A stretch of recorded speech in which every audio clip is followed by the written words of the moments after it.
What's up, ladies and gentlemen? Nousetradamus here, and we are back at it with the game What Remains of Edith Finch. Now, when we left off, we looked into the lives of Gus, Gregory, Milton, and Sam.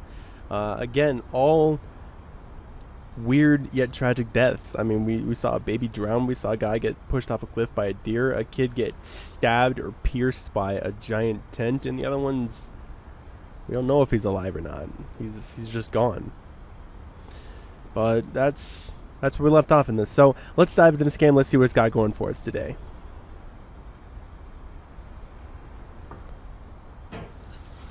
Mom spent months searching for my brother.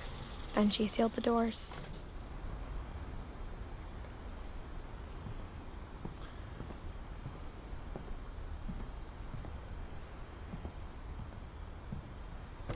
Whatever Milton had found in the house, Mom didn't want it getting out.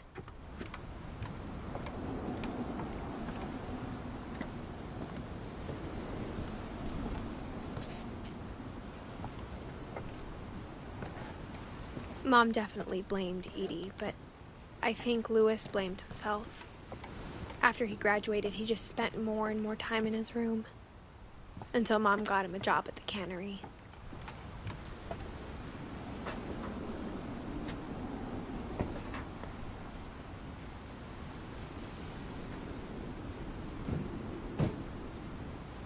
What? No. Pull it up. What? Come on. There you go.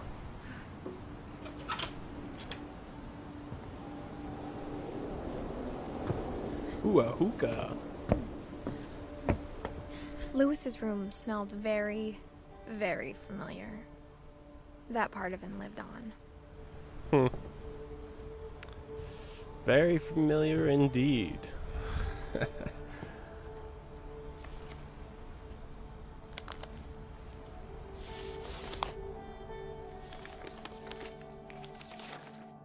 Dear Mrs. Finch, as Louis's psychiatrist, I can understand your desire for an explanation. As I see it, the trouble began in January, shortly after we convinced your son to seek treatment for substance abuse. Newly sober, I believe Louis first noticed the monotony of his daily life.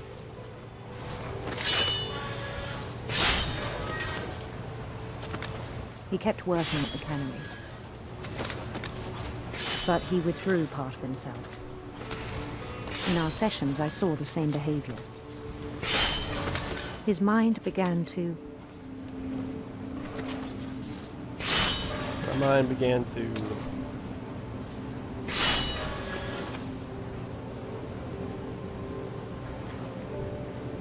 My mind began to what? wander.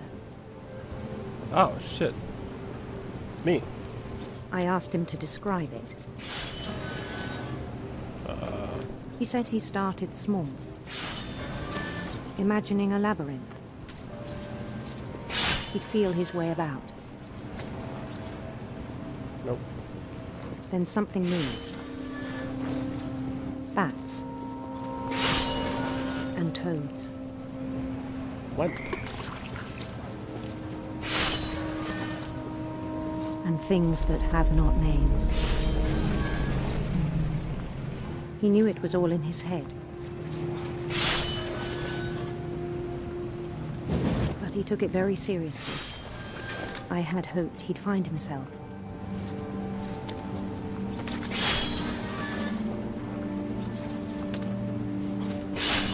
But he found something more.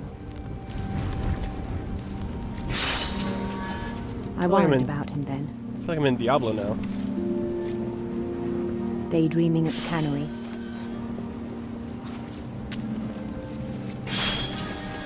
I spoke with his boss. But he said Louis had become a model employee. Methodical, tireless, focused. Like a whole new Louis. So I let him go on.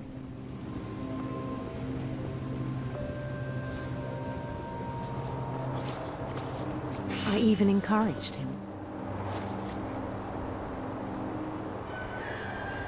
It seemed very promising at first. He told me he'd made a new friend.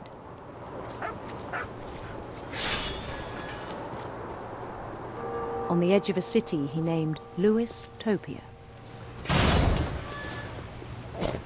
He built the city up slowly, brick by brick.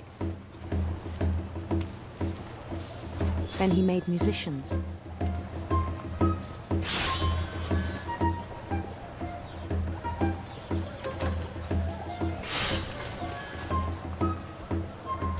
And songs for them to play.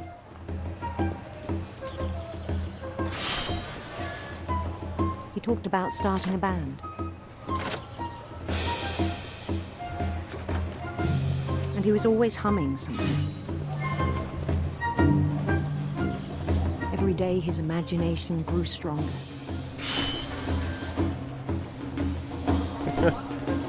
He no longer spoke at the cannery.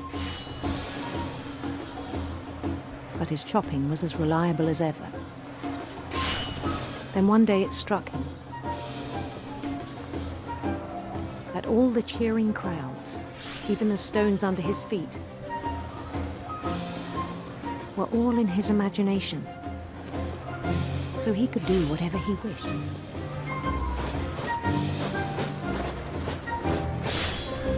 He held an election for mayor, and he won.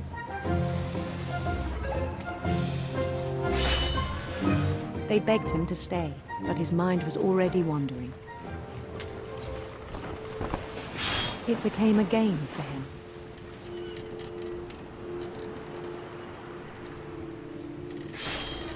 He'd conquer a city, then immediately push on. What? New Louisville.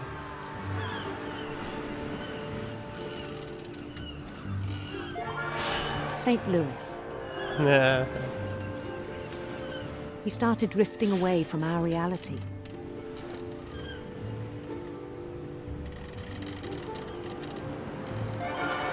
Minneapolis. Until one day he forgot to go home from the cannery. Even as his mother pleaded with him, part of Louis kept sailing on.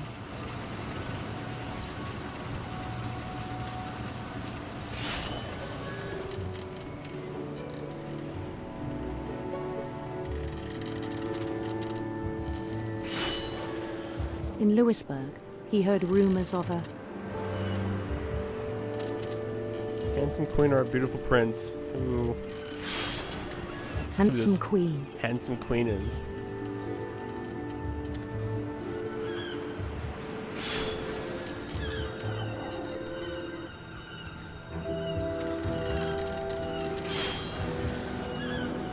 The queen was on her own quest for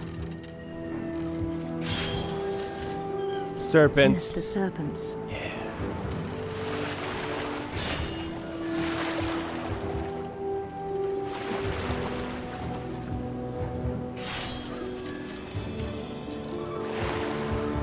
He followed the sound of her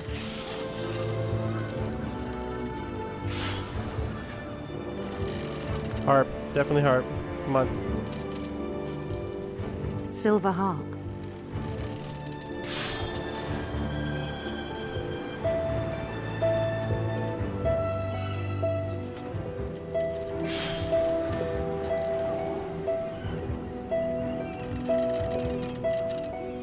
His chase led him to a golden palace east of the sun and west of the moon. Even then, his logic remained sound. He knew the world was all in his imagination. Oh shit. Oh, they're bringing on the heat now. Come on. Oh, come on. Got the fish. Wait, what? But he was so proud of having created it.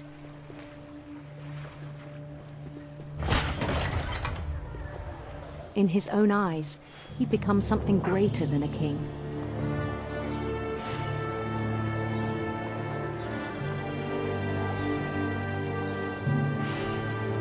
For someone who'd never known success in the real world, I think it was overwhelming. And then it struck him that the real Louis was not the one chopping salmon, but the one climbing the steps of a golden palace.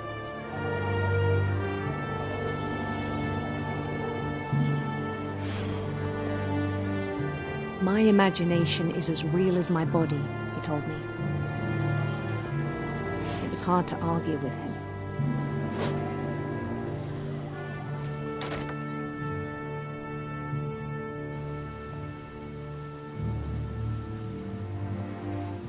Doesn't really look like a palace anymore. That's Began blood. to forget the world we know.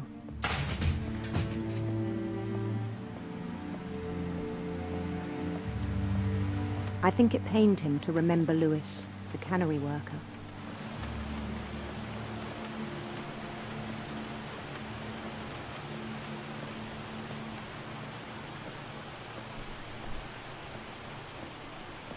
He began to despise the man with a royal contempt.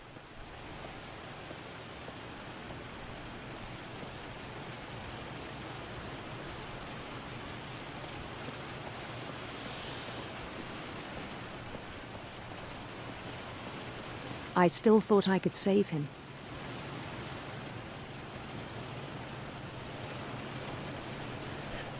This is Even one after story, he I'll tell you said he was that. being crowned king over all the lands of wonder.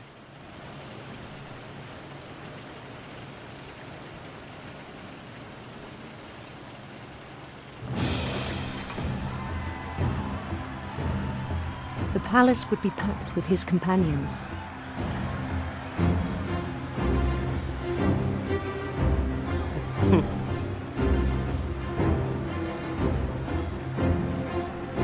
I'm liking this. This is great.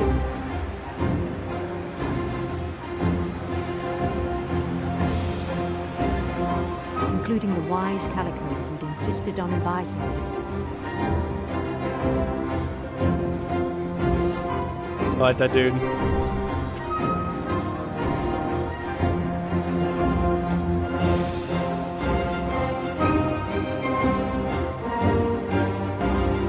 I love the music still. It's great.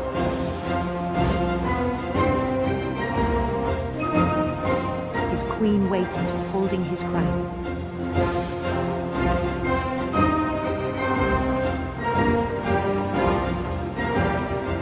There was only one thing left to do.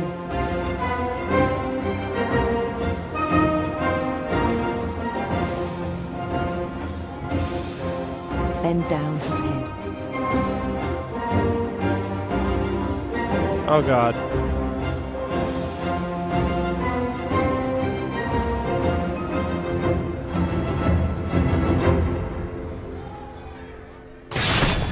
And the rest I think you know. Mrs. Finch, your son was a kind man who will be missed by all of us who knew him.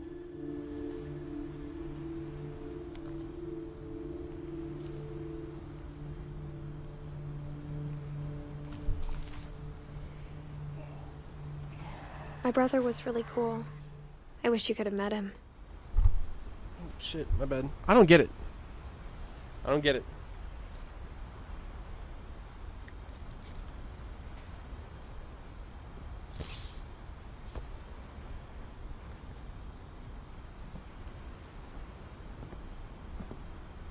He was so proud of being Indian. I think for him, it was a way to be something other than just a Finch. I mean, I'd rather be anything but a Finch.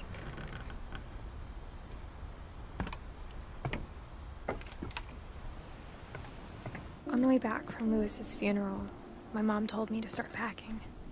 She waited until the day before we left to tell Edie.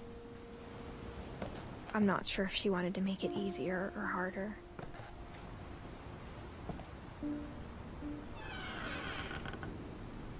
I wish we'd stayed.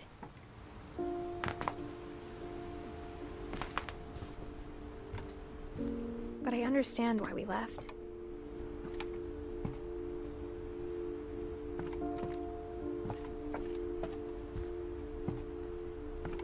My mom ended up leaving everything behind. What happened that night had been coming for a long time. Maybe it should have come sooner.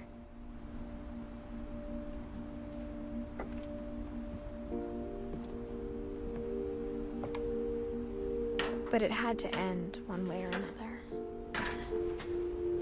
All that's left now is to tell you about that last night.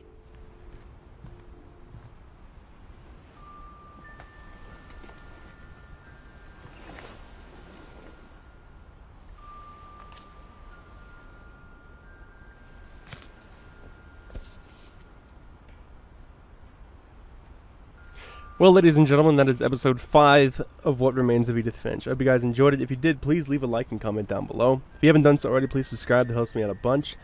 Go ahead and share this video with your friends and family if you really enjoyed it. Again, thank you all for watching, and as always, I will catch you guys on the flip side.